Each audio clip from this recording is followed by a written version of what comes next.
welcome back to the Fishing Doctor's Adventures new podcast that I'm calling Hook, Line, and Stethoscope. I'll explain why in a bit. First, who I am. My name is Brandon Koperski. I'm also known as the Fishing Doctor. I started a YouTube channel back in 2012, 2013 and called it the Fishing Doctor's Adventures because I was in residency at the time. And one of the attendings' mom called me the Fishing Doctor because I used to drop fish off at their house, and that's how I got the channel name. Anyways, now that I've been doing it for quite a few years, learned a lot, met a lot of people, had a lot of fun doing it, and all of a sudden I started listening to podcasts in the last couple of years and figured, hey, why not give it a shot myself and share what I know on a different platform, including podcasts. So this will be my feeble attempt at having a podcast. I'm sure the first one will not be that great. I'm just trying to go with it and see how it flows off my tongue the first time with not a whole lot of editing. I hope you enjoy it. And today's edition will be on the Sand Heads Fishery for Chinook salmon. Every year off the Fraser River in the Strait of Georgia, they open a Chinook opening to the recreational fishing sector. And this is what I'm going to talk about today. First, back to my podcast name, Hook, Line, and Stethoscope. I chose it because it kind of goes with the old saying, hook, line, and sinker. So full send right into fishing. And the stethoscope part, just because I'm a doctor and I like to take an analytical approach to fishing. It's not just casting a line and retrieving it. There's a lot of different variables that one should be aware of when trying to catch a fish. And I like to take this analytical variable adjusting approach to fishing in order to enhance my catching and not just washing lures. So I hope to share that type of thinking with my listeners. And please be engaged, ask me questions, suggestions for future episodes, things that you would like me to discuss. That would be awesome and really help me out in producing more content that would be effective and engaging and helpful to anglers out there. I'd like to reach a broad audience from new anglers to a little bit more experienced anglers. I know there's a lot of anglers out there with more experience than me and are better fishermen, but maybe, just maybe, I can find something to share with everyone that people will find helpful. So thanks for joining me, and let's get on to today's topic. Fishing the Sand Heads Lighthouse Fishery. It's Area 29 in the fishing regulations. I think it's area 29-345 is kind of what people refer to as the fishery. There is a new southern resident killer whale closure off the north arm of the Fraser. So it used to involve that area as well, but now it's just the area that's mostly off the southern arm of the Fraser. And people fish from the lighthouse out to the middle of the channel, 500-600 feet deep. So it's a fairly large area. And the first thing you need to know is how on earth do you get there? Well, this is not a shore angling destination. This is a boater's destination. So first you will need a boat, or you'll need to get a guide who can get you there. There are a bunch of guides out of Vancouver who can take you on this fishery. But if you do have a vessel, what kind of vessel do you need to get out there? Now, this fishery can range in weather from glass calm like a lake to mega waves that will capsize boats. So you have to be very careful when you pick your day to go out. I like to use the Environment Canada marine forecasting to pick your day. They're pretty good at determining the weather ahead of time, and then you can go on windfinder.com to see the specifics or look at the YVR airport wind report. Those all help you to determine what kind of winds you're going to be experiencing when you're out there on the water. If you have a small craft, let's say less than 18 feet, you may want to only go out when the wind speeds are what they call light. Light winds usually means it's going to be pretty calm out there. The 5 to 15 knot winds, it's doable in a smaller craft, but you're going to start getting the 6-inch to 2-foot chop. Anything over 15 knots, 15, 20, 25, it's already getting pretty choppy, and you're going to want to have a bigger vessel, like 20 foot plus. And that is just for your own safety and comfort out there. I don't want anyone getting hurt, and don't push it. No fish is worth your life, okay? The other thing is, remember, you may be launching on a river and you're passing out the mouth of a river across a delta, and the wind and the current of the river and the tides coming in really can affect the waves. And you get these crazy standing waves. It's like a mixing machine, washing machine out there, and can be pretty sketchy to cross in a smaller craft if you time it wrong. So if you're in a small vessel, just kind of avoid the wind and waves and mega current shifts, because you can get some sketchy water right there before the lighthouse. And usually once you pass the lighthouse, if it isn't big winds, that kind of current chop and standing waves will settle down. It's usually nicer, but you have to get through that first. So be cautious when you're crossing that section of the river, and don't time it when you have major current shifts, like the tide change is just shifting, getting going hot, because then you might have those crazy standing waves. Until you see it, you won't really know what I mean, but when you see it, you'll be like, oh, this is definitely what he's talking about. Okay, so that's weather. Now, and a boat. So you have a boat, you have the weather, you need a launch. Now, I launch by Captain Coves Marina. It's on Ferry Road. Nice little launch. It's not great at low water. You actually can't launch when it's super low tides, but hopefully they're fixing the ramp this winter, so you never know. If you look up on Google, you'll find a bunch of different ramps in the area on the north arm of the river, south arm, and then in Vancouver area on the ocean. So you can pick any of these ramps, and then you have to drive out to the spot.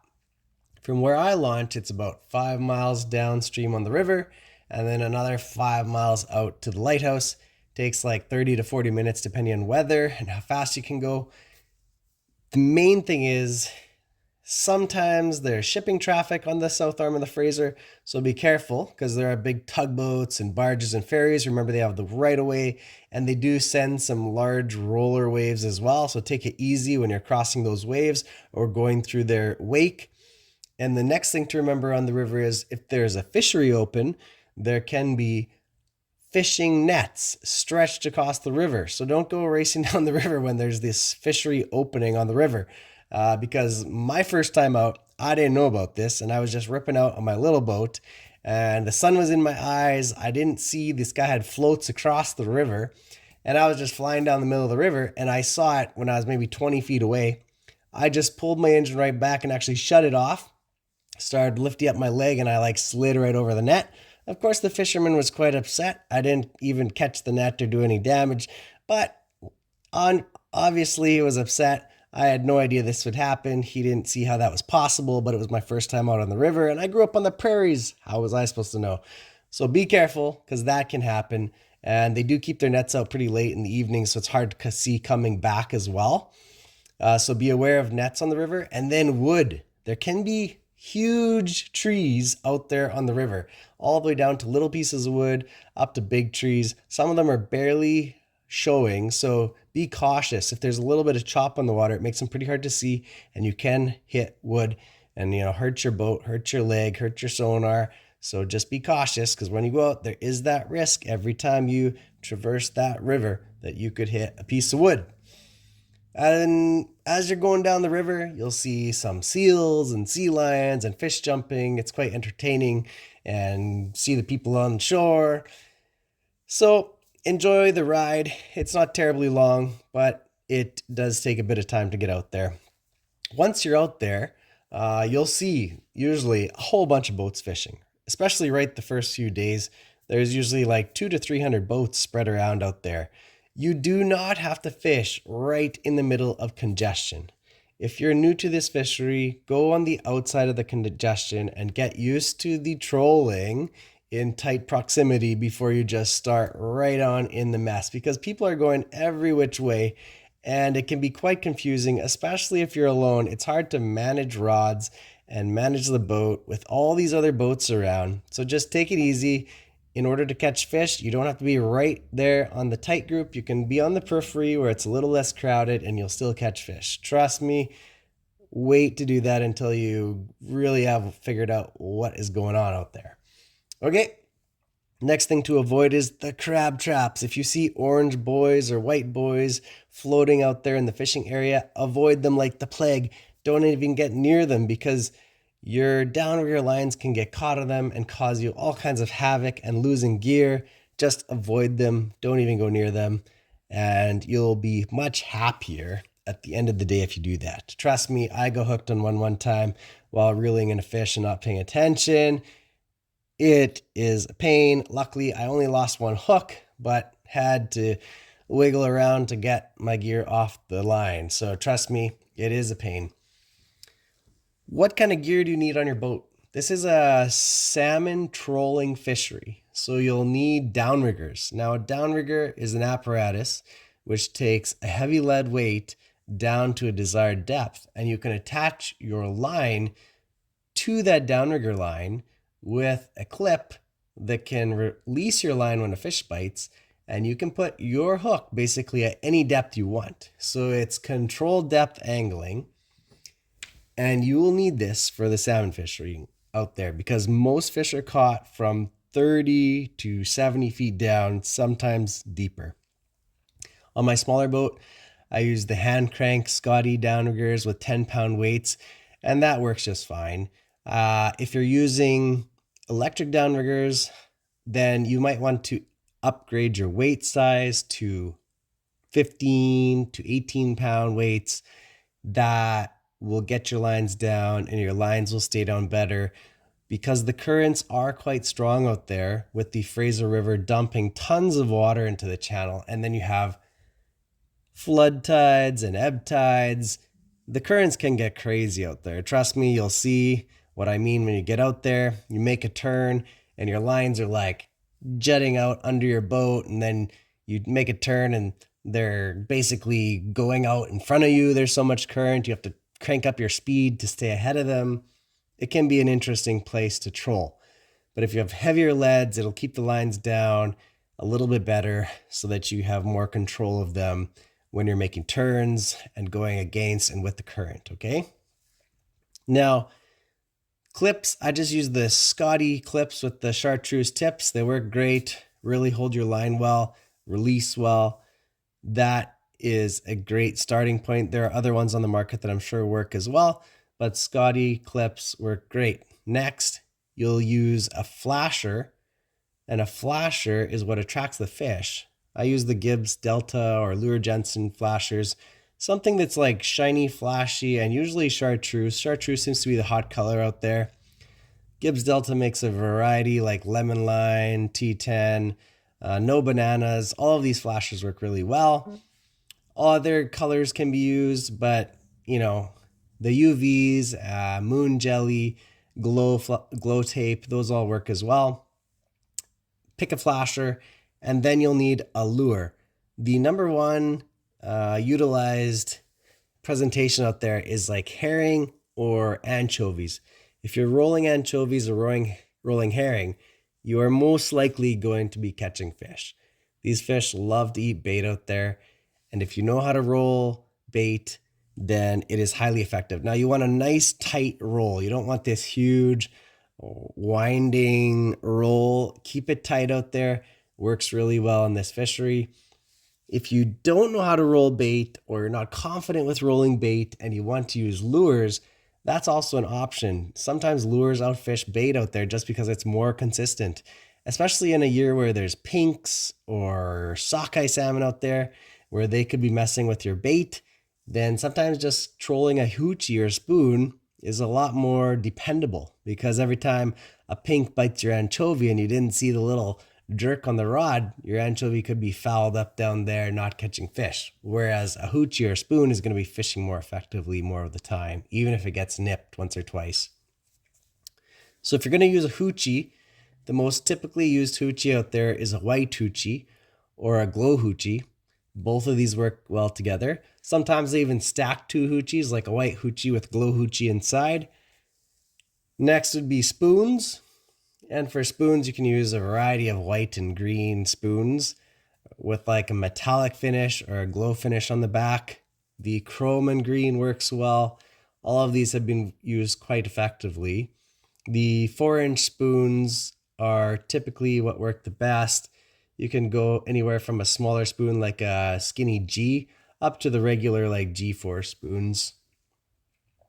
Now, with artificial lures, you can make them more lifelike by adding scents. So I use this Mike's scent in herring and anchovy. These are my two favorite to use. You can use a variety of other ones. I know some guys probably have success with anise, but I stick with the fish flavors, and that's what I find most effective. Now, you got your presentation down. Depths. Like I said, most of the fishery is, the depth of the water might be deep, but these fish are suspended.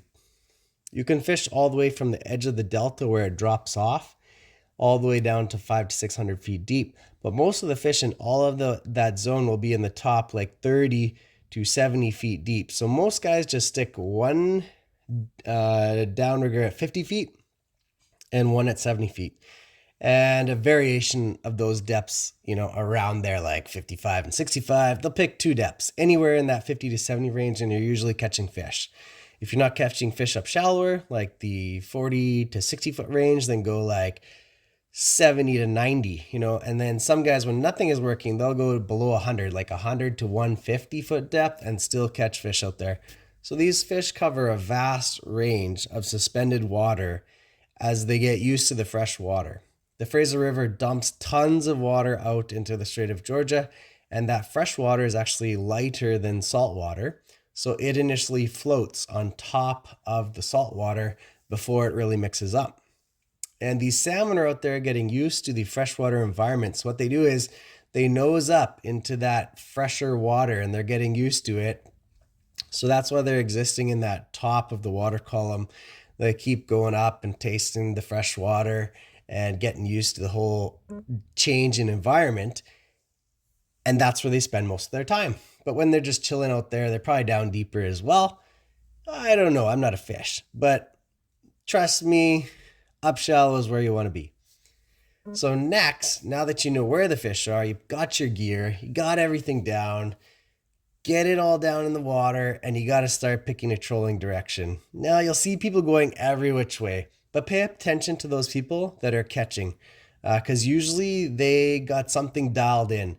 With the currents around there being really strong, sometimes when a big flood tide is coming in, which is usually the best time to fish, flood pushes all the fish in tight against the banks. So if you're fishing in the 100 to 200 foot depth range, that's where most of the fish are going to be pushed up against the outgoing water of the Fraser River and incoming flood tide. So they get squished in between these two currents there, and that's where they'll mostly be, and they'll be quite aggressive in that area, biting the best from my experience. I don't even know where I was at.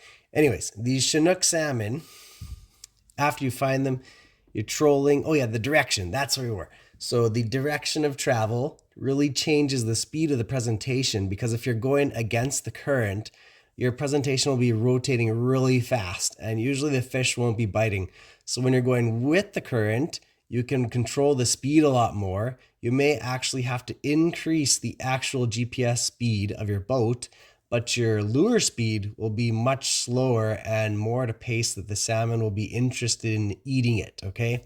So changing your direction, cutting crossways across a really strong current will sometimes help rather than going directly into it.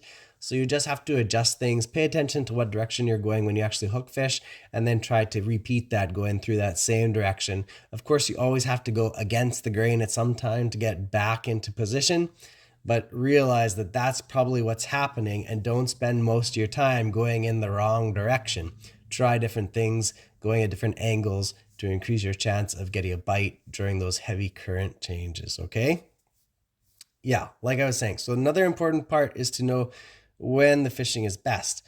So it changes and varies per year, but usually the incoming flood tides, especially early morning, first light, is best, and last light tends to be good as well.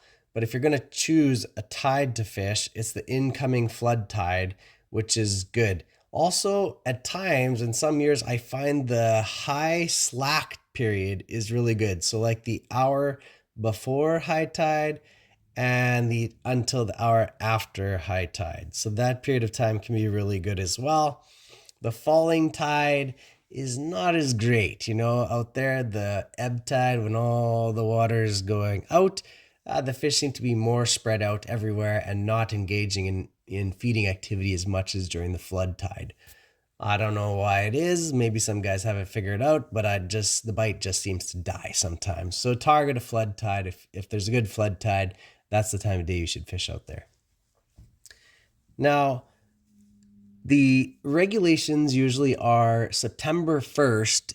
The last few years have been a change in regulations to open up that area of the fishery to 2 Chinook per day, per angler, over 65 centimeters. And that's from nose to the fork of the tail, okay?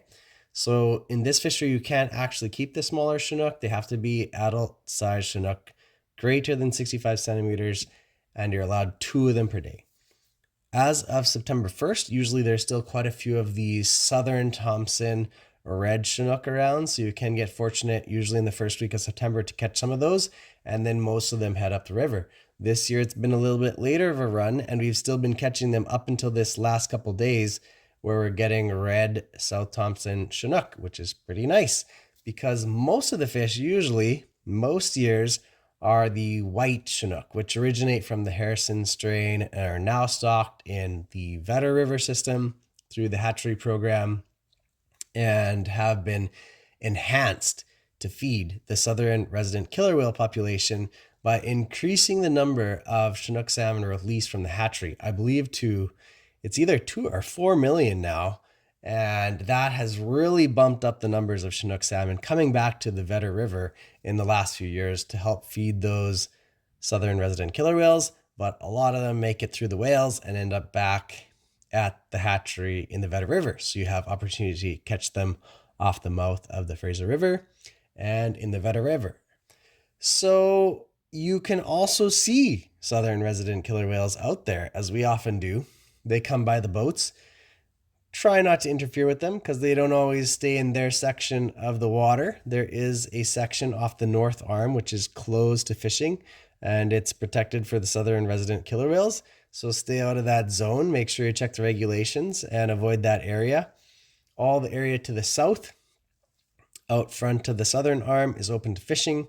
And avoid the whales because, like I said, they come through the recreational fishing zone and you're not supposed to interfere with them. Usually you're just trolling around and they pass you and don't even bug you anyways. They can mess up the fishing for a while. So be cautious of the whales and just be aware that if the fishing shuts down, probably the salmon saw the killer whales and were like, we're out of here. So sometimes you might have to wait for the bite to come back on or move to a different area away from the whales if you want to catch the fish. Okay, so we've covered the gear you need, the time of year the fishing is opening, the weather you want when you go out there, the type of boats. Let's see, like etiquette when you're out there. I said there can be up to 300 boats out there sometimes when you go on a weekend. Weekdays, there's a little less. Even later season, you might only have 20, 30 boats out there when it's a little bit inclement weather. But if the weather is going to be good, it seems like everybody looks at the forecast and heads out to catch the fish. So good weather days, weekends, quite busy. So when you're trolling in tight, circumstances, be aware. Large boats kind of have the right of way. They don't maneuver as well. So if you're a smaller vessel, try to avoid the other boats. It's kind of like driving on a road where everyone is going a different direction. So most boats will maintain that, guys on the right, you stay on the right. The guy coming towards you stays on the left. But some people don't, and some people aren't paying attention. So you have to avoid that problem. Whereas most people will follow it. So you can come pretty close to boats without tangling your lines. Just make sure you don't bring 2 boats really close their back ends so that the downrigger lines cross. But to pass each other going side to side, it can be, a couple boat lengths apart. Nobody's going to have a, problem with that out there. if it gets a little tight. If you see someone hooked up with a fish, then try to veer away from them so that you don't snag their fish. Give them plenty of room to fight that fish and get that fish in without having an issue, okay? So that's about all you need to know to fish the sand heads successfully. I'm not sure at this point if there's anything else I would add to that. I'm sure there is, and stuff that'll come up from people's questioning. But at this point, that's probably all I want to say today. And I hope you enjoyed that information and find it helpful and will get you out there and help you to catch some Chinook. There are other species out there as well. So always check your catch, because Coho salmon is open as well, and there can be some really big wild Coho out there. So don't bonk one of them thinking it's a Chinook. Identify your catch appropriately. Make sure if it's a Coho, it has an adipose clipped fin, because you can keep those as well. And release the wilds. Try to release them without landing them in a landing net. Just pop the hook out beside the boat with a gaff or a tail grab and let the fish go so that it can continue its spawning journey.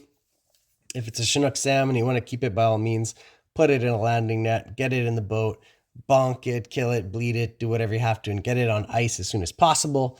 And make sure your catch is recorded on your license as soon as you catch it, because there is DFO out there, especially on weekends. I've seen them a few times this year. And what they do is they drive around watching for people to hook up on fish. And when you hook up on a fish, they drive up to your boat and wait for you to land the fish. And then they may board your boat and check your gear, make sure it's barbless, check the license of the anglers who are on the boat, and especially the one who's reeled in the fish. They should have a fish, and if you're keeping it, retain it and put it on your license. Do everything right when they're there. Shouldn't be any problems. I'm sure you have all the safety gear on your boat as needed as well, including life jackets, flares, a bailing bucket, a throw line, all of these things. And then you'll be on your way. You can continue fishing. Everyone's happy. Everyone's done everything right. Make sure your hooks aren't barbed, because even a little catch on a hook with a barb that's broken can be thought of as a barb, and you may get a fine. I heard it is $500 per barb, so yikes. Do not barb your hooks. It's not worth the fine. And the fish, while some get off with a barbless hook, you could lose some with a barbed hook too. So it really isn't worth having barbs on your hook. Just keep those hooks sharp, keep the pressure on, and land the fish legally, okay? So, yeah. That's about good for this first podcast. I'm not sure how much time we're at, but I hope you enjoyed it. I hope it was educational and entertaining, and see you next time, because it's been fun doing my first podcast with you. And I hope you'll stick around for more future discussions about fishing and fisheries, fishing lakes and rivers and ice fishing. Who knows what the topic will be, but I hope you guys can drive future discussions. Thanks for listening. God bless as always, and see you on the water. Go catch a big one.